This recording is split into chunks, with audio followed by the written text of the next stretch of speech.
Abra sua Bíblia, querido irmão, no Evangelho de Lucas. Lucas, nós leremos especificamente a partir do verso 26 do capítulo 1. Lucas, capítulo 1, a partir do verso 26. E aí, depois que você abrir o seu texto, eu peço a você para que olhe para cá, porque eu tenho algumas palavras muito breves para trazer para você. Lucas 6, Lucas 1, a partir do verso 26. Todos localizaram? Agora eu peço a atenção dos irmãos. Em primeiro lugar, irmãos, vejam o nosso boletim, como ele está muito bem feito. Todos receberam? Nós temos alguém que não tem? Se nós temos alguém que não tem, peço para que sinalize com uma de suas mãos, para que nós possamos ajudá-lo. Temos aqui à minha esquerda, à direita da entrada, se alguém puder ajudar. E caso nós tenhamos ali a saída alguns boletins ainda, eu sugiro que você leve o seu e você leve mais um. Nosso boletim agora ele tem um novo foco. Nós não temos nessa parte principal, aí dá uma olhadinha aqui porque eu estou te explicando isso aqui que é muito importante. Essa parte principal, ela é toda inspirativa. Nós não temos nenhum anúncio, horário de reunião, alguma coisa mais doméstica, horário de ensaio. Tudo aqui, qualquer pessoa que não faz parte da igreja, ela poderá ler isso aqui e ela vai ver atividades da igreja. Então, por exemplo, eu tenho dividido com alguns vizinhos meus. Semana passada eu recebi um testemunho muito interessante, irmão Hélio Batista da nossa igreja. Ele disse: pastor, eu entreguei o nosso boletim para um rapaz. Algum tempo depois, alguns dias depois, ele me ligou, ele me disse: Hélio, eu me converti ao Senhor Jesus. E eu me converti ao Senhor Jesus, e esse processo de conversão se iniciou através da leitura do boletim da sua igreja. Olha só, glória a Deus por isso, amém, irmãos? Então leve o seu boletim, e ele é um convite para que as pessoas venham à igreja. E aí você pode ver aí também, acesse a nossa igreja, o nosso site www.pib.org.br. Você vai encontrar as mensagens, fotos, as coisas das atividades da igreja. Em segundo lugar, é bom você ler o boletim, porque aí você vai saber das coisas boas que têm acontecido. Ontem, por exemplo, foi um dia muito movimentado na nossa igreja. 4 horas da tarde nós tivemos aqui o culto das mulheres, as repercussões são maravilhosas. Um culto muito especial, uma quantidade grande de mulheres, não foi isso, Ismênia, Jaqueline, irmã, me fugiu o nome dela, irmã Julieta pregou uma mensagem ungida do Senhor, ou seja, programa muito especial. À noite nós tivemos encontro de jovens lá no 9º andar, o 9º andar estava cheio, e outras coisas da igreja que você encontra aqui no nosso boletim. Então divida com outras pessoas, mesmo com quem não é da igreja. Ok, irmãos? Então lembrem-se disso. Agora, as atividades mais domésticas da igreja, elas estão aqui guardadas nessa parte, nesse encarte. O boletim, ele é um convite para você trazer outras pessoas da igreja à nossa igreja. Outras pessoas que não são da igreja. Aí então você vai olhar aqui atrás, olha, na parte de trás do seu boletim. Veja aí, um tabu chamado sexo. Dá uma olhadinha aí, né? Quero incentivá-lo a que você faça a sua inscrição hoje ainda para o nosso retiro de casais. Os nossos convidados, meus irmãos, são pessoas de excelente qualidade, requisitadas no Brasil inteiro. Gerson Borges no louvor, doutor Luiz Caseira, que vai falar sobre sexualidade na vida conjugal. Faça a sua inscrição, vá com a gente, porque vai ser bênção para você. E se você quiser convidar algum outro casal que não faz parte da igreja para que venha, convide, porque vai ser muito abençoador. Só para terminar rapidamente esse momento, não deixe de, ao sair deste culto, fazer a sua pesquisa, tá certo? Muito importante para nós. Mesmo que você não seja membro da igreja, você vem com uma certa frequência, preencha ali a sua pesquisa, a saída à minha direita, para que a gente saiba o que você pensa, o que você espera, quais são as suas expectativas em relação à nossa igreja. Ok, irmãos? Vamos lá, Lucas capítulo 1, a partir do verso 26. No 6º mês, o anjo Gabriel foi enviado por Deus a uma cidade da Galileia chamada Nazaré, a uma virgem comprometida a casar-se com um homem chamado José, da descendência de Davi. O nome dela era Maria. O anjo veio onde ela estava e disse: alegra-te, agraciada, o Senhor está contigo. Mas ao ouvir essas palavras, ela ficou muito perturbada e começou a pensar que saudação seria essa. Então o anjo lhe disse: não temas, Maria, pois encontraste graça diante de Deus. Encontraste graça diante de Deus. Você pode repetir isso comigo? Encontraste graça diante de Deus. Verso 31, ficarás grávida e darás à luz a um filho, a quem darás o nome de Jesus. E ele será grande e se chamará Filho do Altíssimo. O Senhor Deus lhe dará o trono de Davi, seu pai. Ele reinará eternamente sobre a descendência de Jacó, e seu reino não terá fim.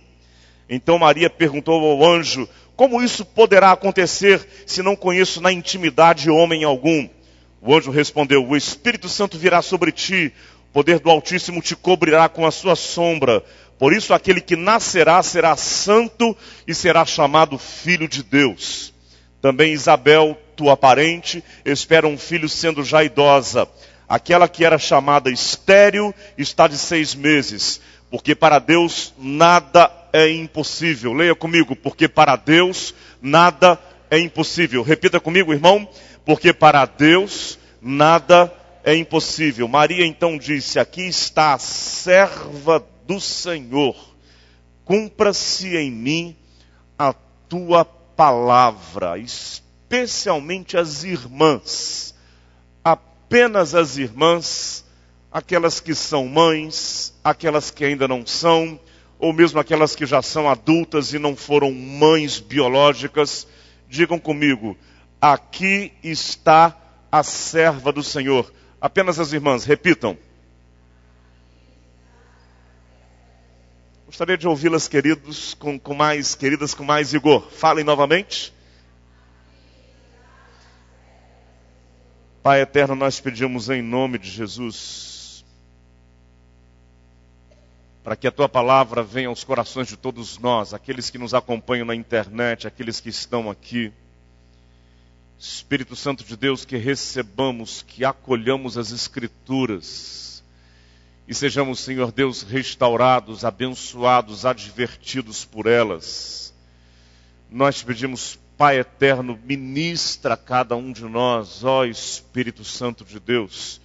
Nós clamamos a Ti, Pai, em nome do Senhor Jesus. Amém e amém. Como eu disse hoje pela manhã, eu confesso para os irmãos que eu, pessoalmente, tenho uma afeição especial para com o Evangelho de Lucas.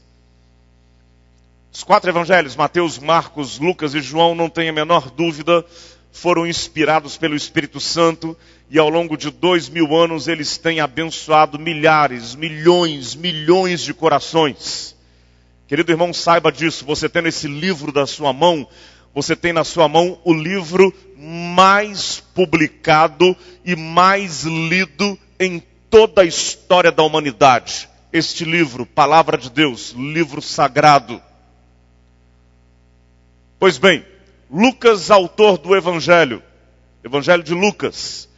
Esse Evangelho me tem, ou eu tenho por ele, uma afeição especial.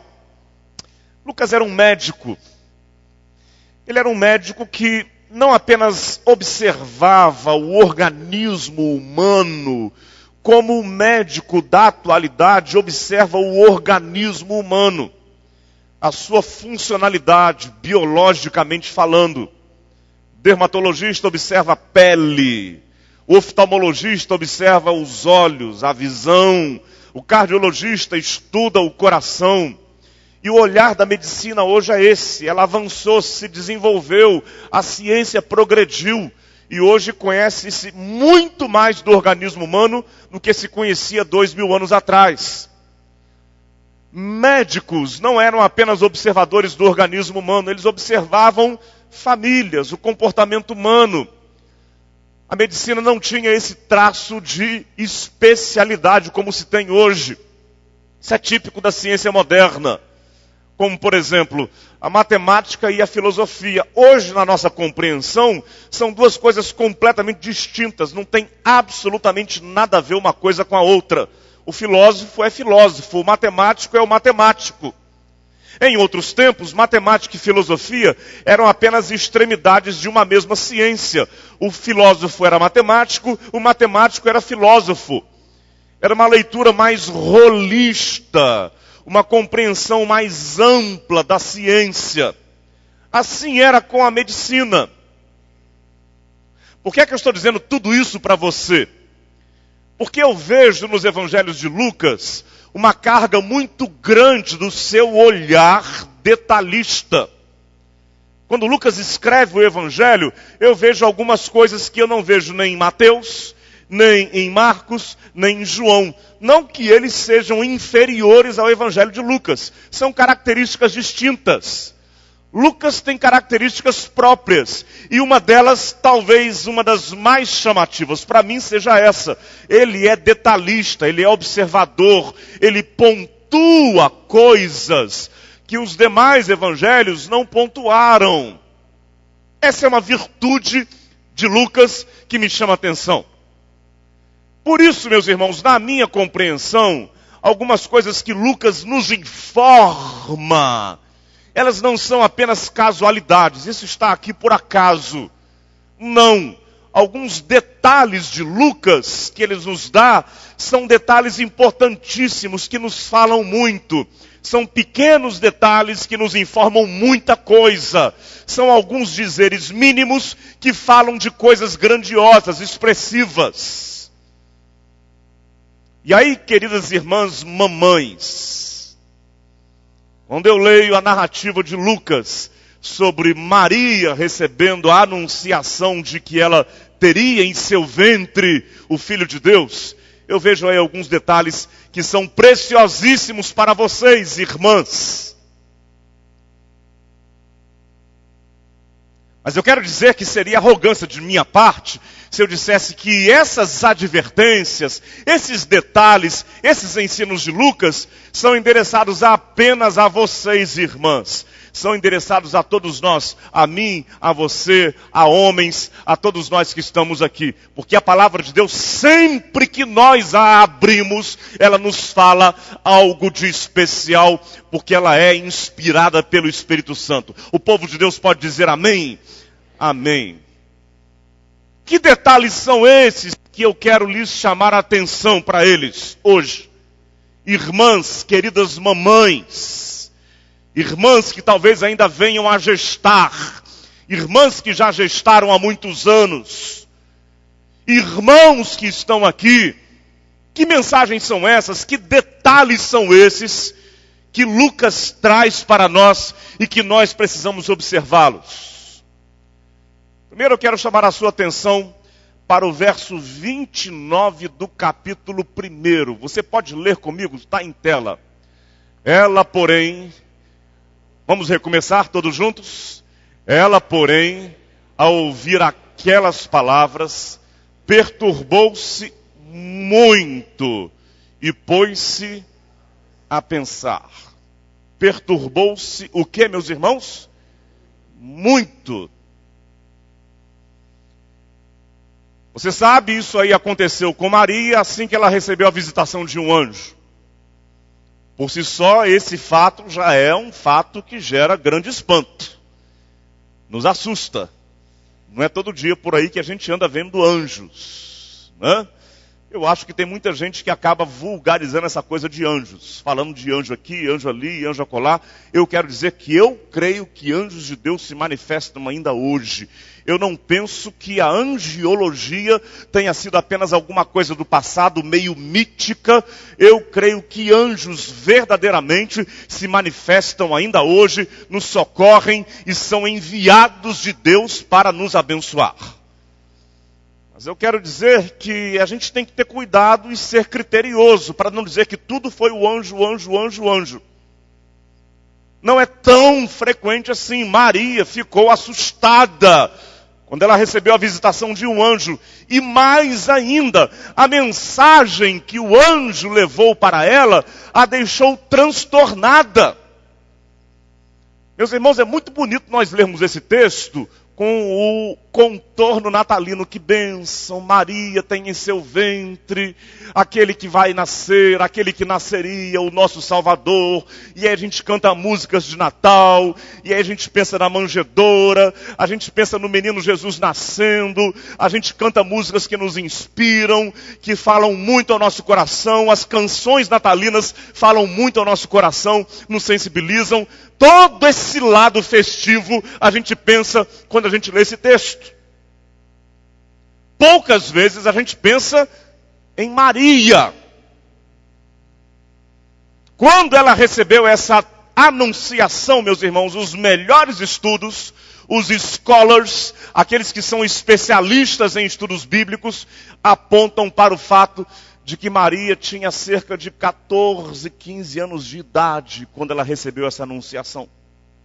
Isso, jovem assim, 14, 15 anos de idade. Os orientais até hoje, eles têm esse hábito. As mulheres se casam, são desposadas muito jovens. Uma mulher oriental com 25, 26 anos de idade, solteira, no conceito deles, já vai ficar para titia. Já é solteirona. Completamente diferente da nossa compreensão ocidental. A mulher hoje, ela quer se formar, fazer o seu curso de acadêmico, ela quer ter a sua vida profissional, depois ela se casa.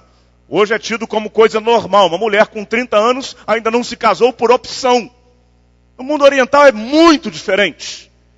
2000 anos atrás isso era muito mais intenso. Muito jovens as mulheres se casavam. Maria tinha 14, 15 anos de idade. E aí estava em jogo o seu futuro, a sua vida. O que estava em jogo era a sua reputação. O que é que eu vou dizer para os meus pais? O que é que eu vou dizer para os meus vizinhos? O que é que eu vou dizer para os meus parentes? O que é que vai ser da minha vida? Eu já, sem ter tido vida íntima, sem ter tido vida conjugal, eu já estou grávida. O que é que eu vou falar para as pessoas? Diz o texto que Maria perturbou-se muito. Fale comigo. Perturbou-se muito. Fale comigo, irmão. Perturbou-se muito. E é o que acontece com a gente muitas vezes. Com muita frequência a gente fica muito perturbado. Verdade ou não, irmãos? A enfermidade completamente inesperada, porque doença ninguém espera, nos tira o centro, nos desajusta, nos deixa abalados, nos perturba. A perda do emprego, a queda no padrão orçamentário de vida, a recessão no país, a onda de crises no país, a onda de escândalos no país, e tantas outras coisas que nos deixam perturbados, aquilo que a gente não tinha planejado, aquilo que a gente não esperava, aquilo que nos decepciona, aquilo que você espera muito, e acontece de modo completamente diferente, aquilo que você deseja, e deseja no mais profundo do seu coração, e de repente vem a decepção, não acontece. Eu esperava exatamente diferente disso que está acontecendo. Acontece isso com você, irmão? Aquela coisa que você acalentava no seu coração, e você desejava e desejava muito. E de repente as coisas desandam. Lembro que algum tempo atrás eu conversava com um irmão nosso muito querido. E ele abriu o seu coração comigo, ele dizia: pastor, nessa etapa da minha vida, o que eu tinha planejado é que as coisas estivessem acontecendo de modo completamente distinto. Eu nunca pensei que isso fosse acontecer comigo, que eu tivesse um tempo difícil como esse, nesse tempo da minha vida, que eu tivesse lutas intensas como essas que eu estou tendo, em todas as áreas da minha vida praticamente. Estou lutando muito, E aquele irmão encontrava-se nesse estado de perturbação, muito perturbado. Meus irmãos, era esse o estado de Maria. Lucas nos dá esse detalhe. Olha só como ele é detalhista. Maria perturbou-se muito. Eu quero que você releia comigo esse versículo todo, por completo. Vamos ler juntos? Ela, porém, todos nós, vamos lá, irmãos? Ela, porém, ao ouvir aquelas palavras, perturbou-se muito e vou falar pela última vez, e pôs-se a pensar. Vocábulo pôs-se a pensar, ou pensar, melhor dizendo. Significa literalmente dialogar consigo mesmo. Isso, irmãos. Pensar significa literalmente dialogar, conversar consigo mesmo. Coisa preciosa, coisa interessante, valiosíssima que Maria, mulher cheia do Espírito de Deus, nos ensina. Meus irmãos, aprendamos, exercitemos isso em tempos de muita perturbação, em tempos de decepção, quando as coisas desandam, quando as coisas que nós esperamos muito não acontecem. Dialoguemos conosco, dialogue consigo mesmo, irmão. Bom, parece simples dizer isso, dialogar consigo mesmo. Mas não é tão simples assim. Dialogar consigo mesmo é você conversar com você mesmo.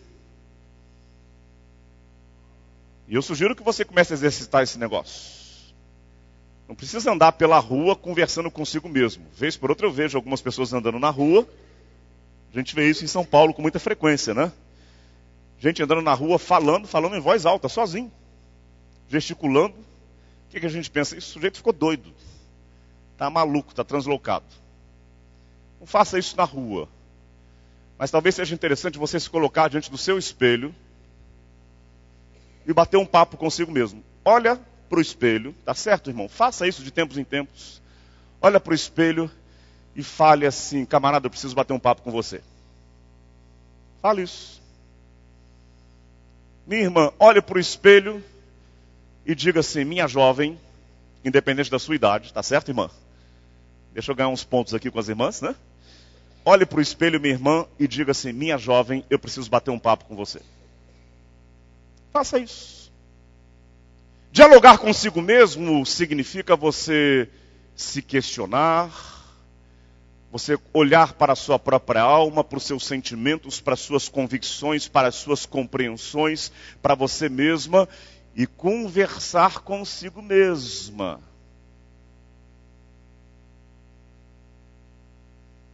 A maioria de nós aqui sabe disso. Eu sou psicólogo, fiz 5 anos de psicologia numa universidade.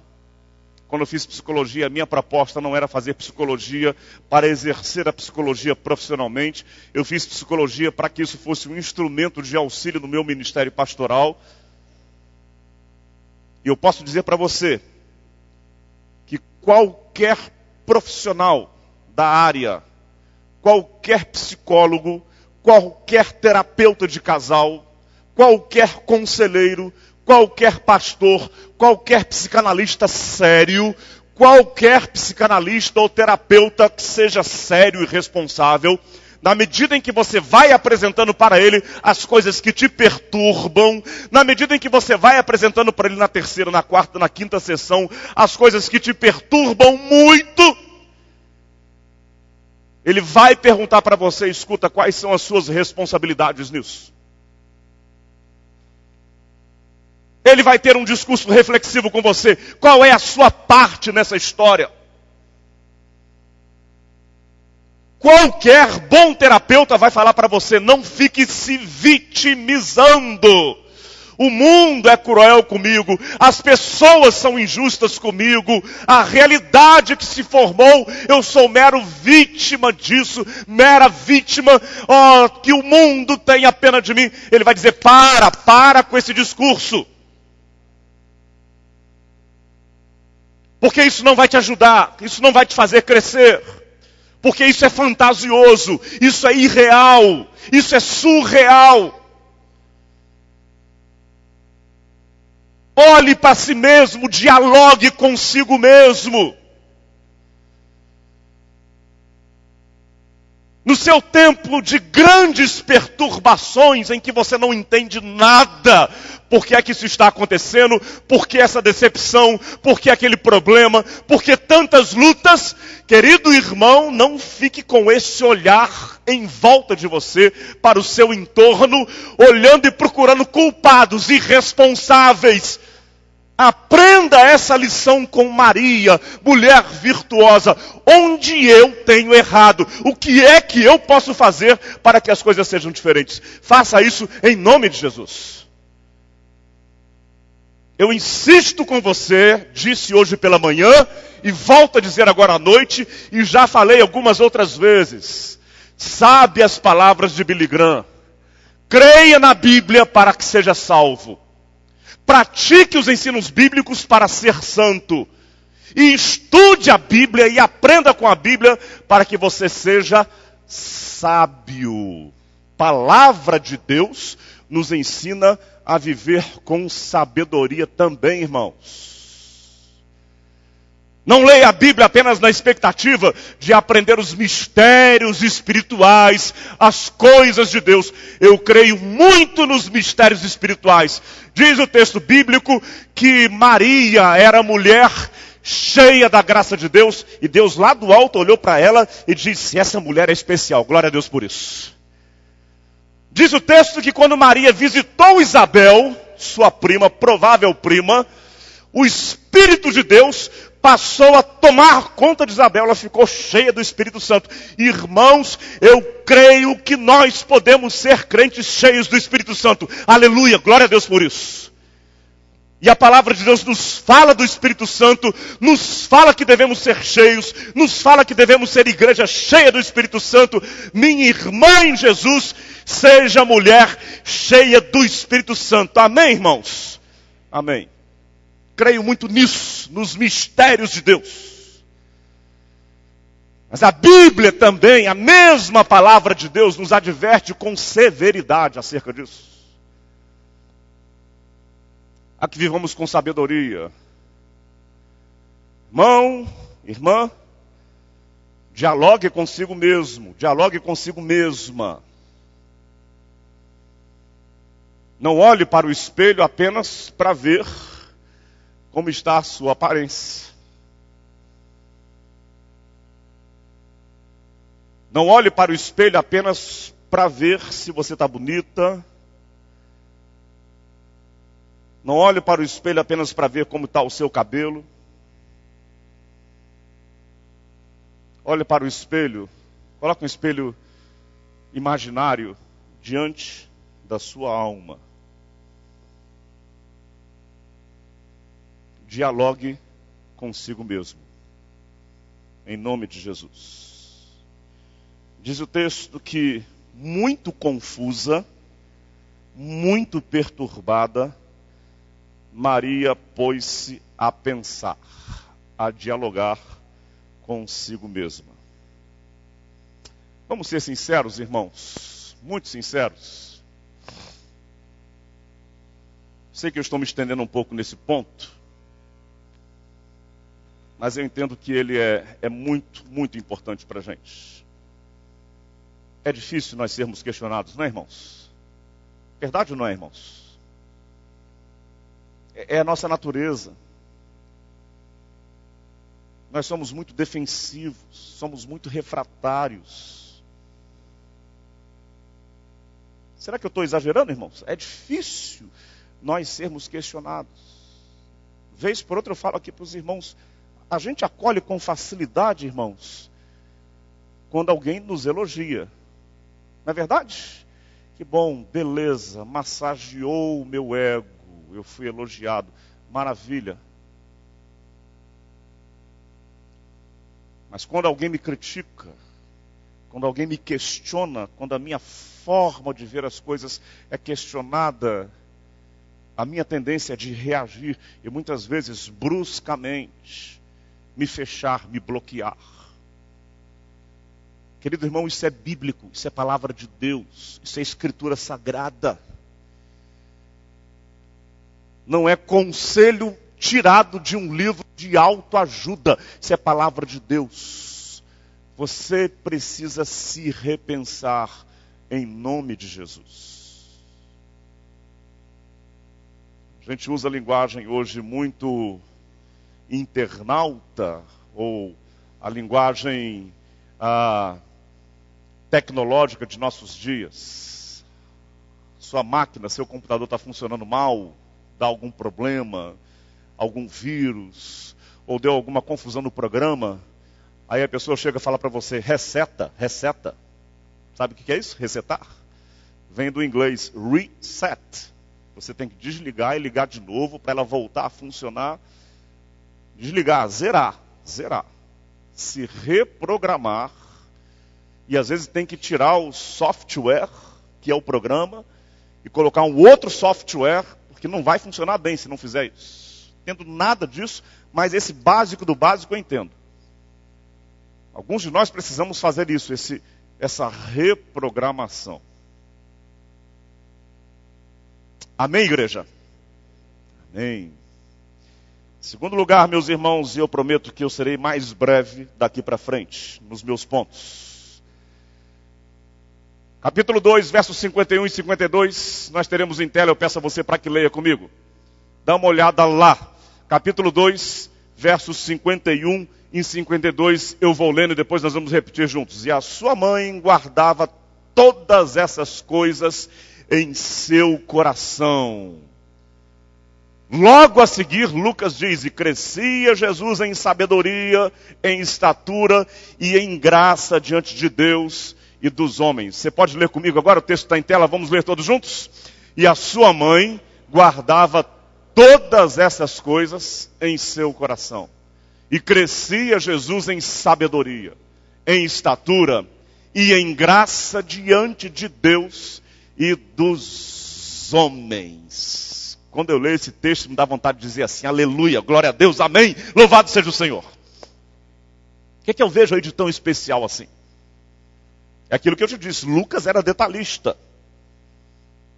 Quando ele começa o evangelho lá no capítulo 1, ele fala para Teófilo. Teófilo, olha, depois de fazer uma acurada investigação, essa é a expressão, acurada investigação, pareceu-me bem dar-te por escrito, excelentíssimo Teófilo, e aí ele segue o texto. Mas ele diz o seguinte, olha, isso que eu estou escrevendo é fruto de uma observação detalhada, uma pesquisa muito acurada, bem feita. E não estou escrevendo, Teófilo, assim por mera casualidade. O que está aqui é coisa importante. Meu irmão, o que está aí é coisa importante. Coisa importante. Diz o texto que Maria guardava todas essas coisas, no seu coração. Guardar. Mais uma vez ela está pensativa, sobressaltada. Por quê? Aí é quando Jesus tinha 12 anos de idade. Já era um menino. Volta à cultura hebraica daqueles dias. A partir dos 12 anos de idade, em tempos antigos, o menino já era emancipado para a adultícia. Era uma das festas judaicas. Recentemente nós estivemos lá em Jerusalém, nós vimos isso. No dia nacional em que os meninos de 12 anos são emancipados. Há um rito, eles são levados até o Muro das Lamentações e músicas são tocadas. É muito interessante, meus irmãos. Muito interessante. E aí eles procuram Jesus, porque eles levam Jesus naquele dia, muita gente no templo, Jesus com 12 anos, e eles se perdem Jesus. Ficam 2 dias procurando Jesus, 2 dias. Depois encontram Jesus no meio dos doutores, Jesus conversando. E aí perguntam o que aconteceu, Jesus. Jesus dá uma resposta um pouco firme para eles, para os seus pais.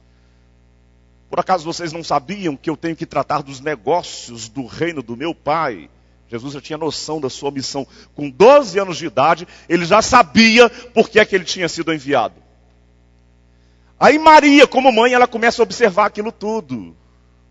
Mais uma vez, meu Deus, depois de 2 dias, aquela confusão toda.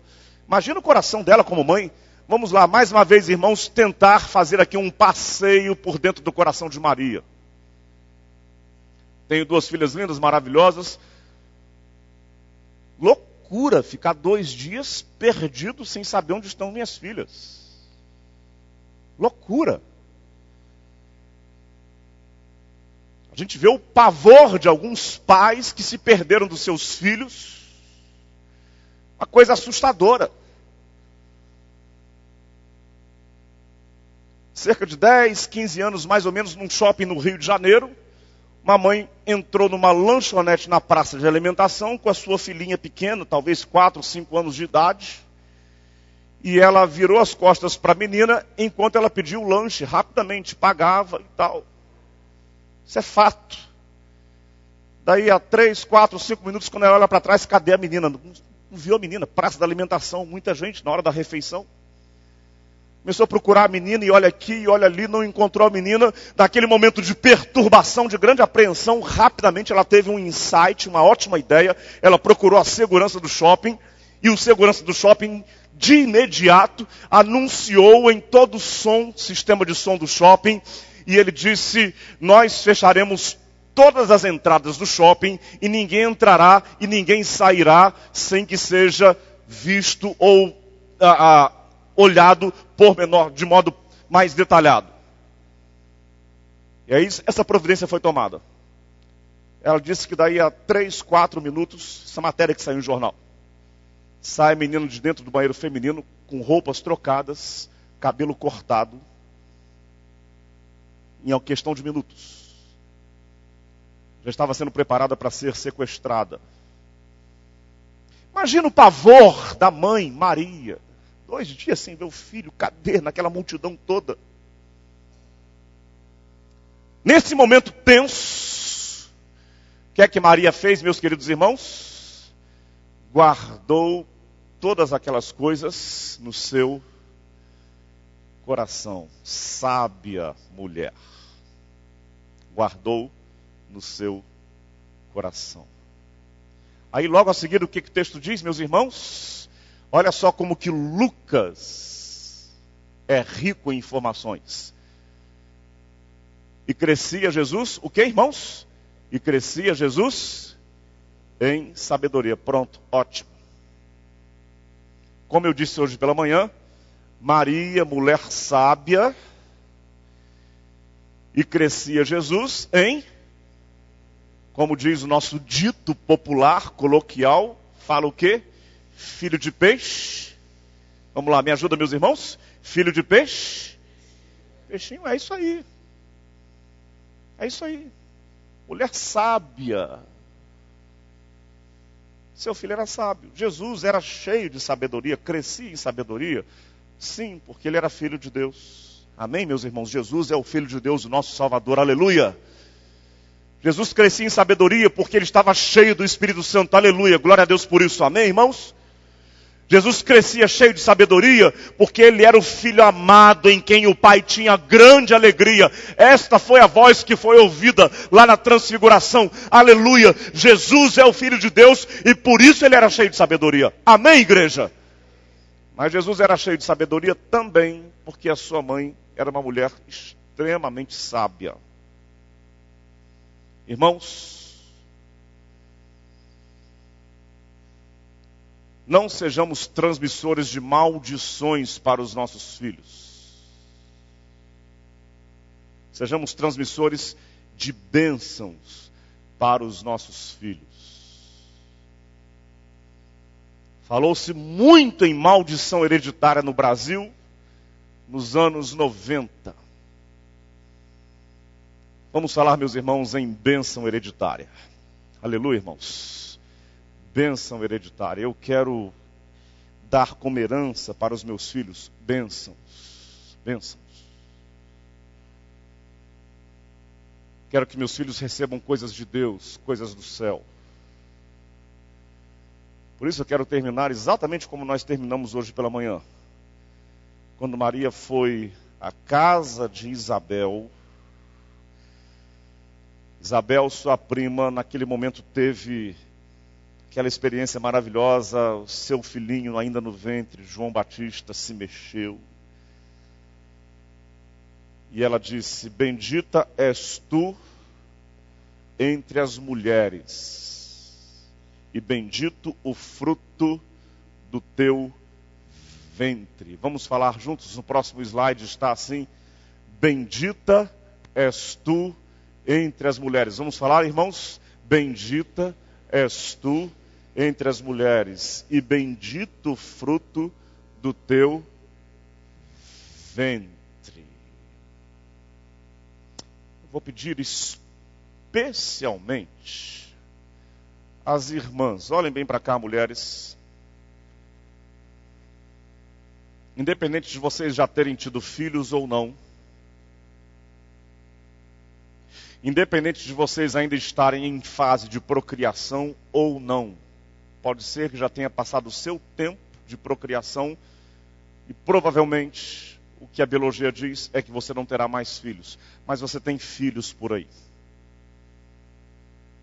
Hoje, no final do culto da manhã, eu dei um abraço numa irmã porque eu tenho muito carinho e disse para ela: parabéns. Ela falou assim: mas pastor, não tive filhos. Eu falei assim: teve e tem. Eu disse: inclusive eu tenho assim uma estima meio que filial em relação à irmã.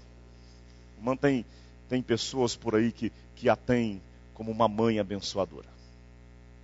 Então, se você gerou ou não, independente disso, eu vou pedir para que você, irmã, fique de pé agora. Todas as irmãs. Todas. Só as irmãs.